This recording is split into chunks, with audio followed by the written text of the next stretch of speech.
How are you, Mr. Basim? Nice meeting you. Thank you very much. It was a great pleasure. I hope you are doing great. Alhamdulillah, by the grace of God. Mr. Basim, today I'm just going to talk about the attitudes. What are your views, what are your findings on this admission problems? Thank you. For you, as being safe. I get your point.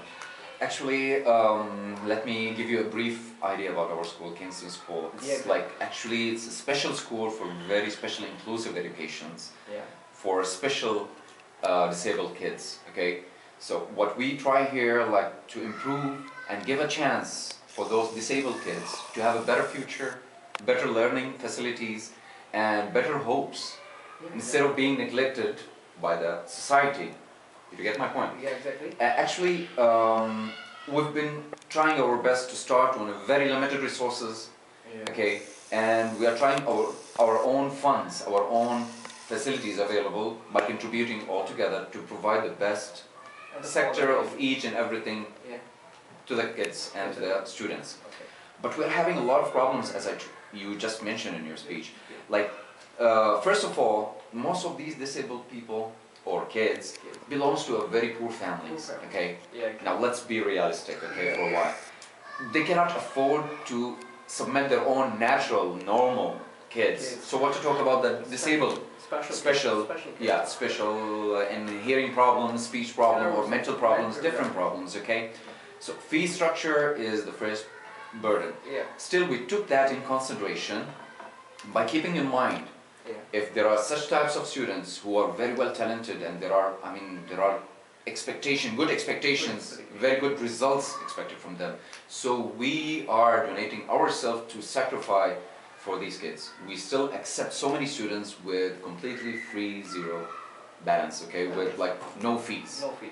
Completely depending on our own resources, okay? So we don't care about the fees. Basic thing is to create a proper environment for those disabled kids and give them a better hope instead of getting neglected.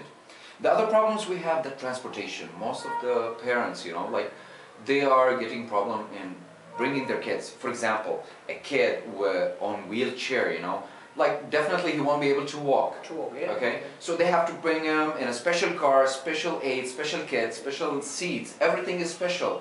So not everybody can afford to do that. Okay? And especially a kid is above the age of 15 or above the age of 18. Exactly. The mother is totally unable to facilitate their student to come trust me, I felt so pity for so many kids with them, watching them daily, the way they come in, the way they go back home. It's a big headache, it's a big tactical thing, it's not an easy job to be done easily. And we are just talking about the main thing is that we are talking about inside the Pakistan, and here in Pakistan, fathers are not available. This all stuff is going to be handled by the mother. Exactly, because the mother is the only one who's caring, Who's caring, Definitely. The father have to go to the office, he have to generate some income, he have to facilitate not only the special child, he has to facilitate the rest of his family. Exactly. So that's why the actual point is, exactly.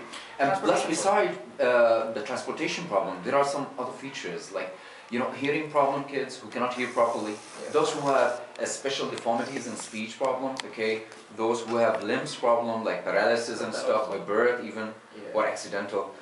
We've been doing our best for the last 12 years. This school was running on their own basis, on their own limited resources, and still, by the grace of Allah Azza wa Jal, we did our best and we have really achieved very good results. Do you believe some people used to think that putting normal kids, educating normal kids with disabled kids might affect the education level? But we proved to the whole world that this is wrong. Those disabled kids, they have a healing power, you know what? It's healing power which is not available with everybody. We discovered that it's true. When Allah Azza wa Jal somehow, some way takes something out of the human, okay? Still, somehow, some way he's so generous that he somehow, some way gave him something extra genius maybe, or sixth sense, or even much better than the natural kid, the normal kid, okay? And we proved it for the whole world that we have such a lovely, brilliant kids who can draw and write and do a lot of amazing stuff with the both hands. Do you believe this? Okay? Who can talk very fast speech, okay? Those kids who can color and design and make handicrafts much better than the normal kids. Would you believe that? We broke the records and we won so many. I will show you some photographs of our achievements over there. Even some kids with gold medals. Yeah. Even the normal kids couldn't possess that kind of positions in the competitions and races. We've done it, we've proved it, okay? Adding a little point to this conversation, Dr. Basim has pointed out that especially the gold medals.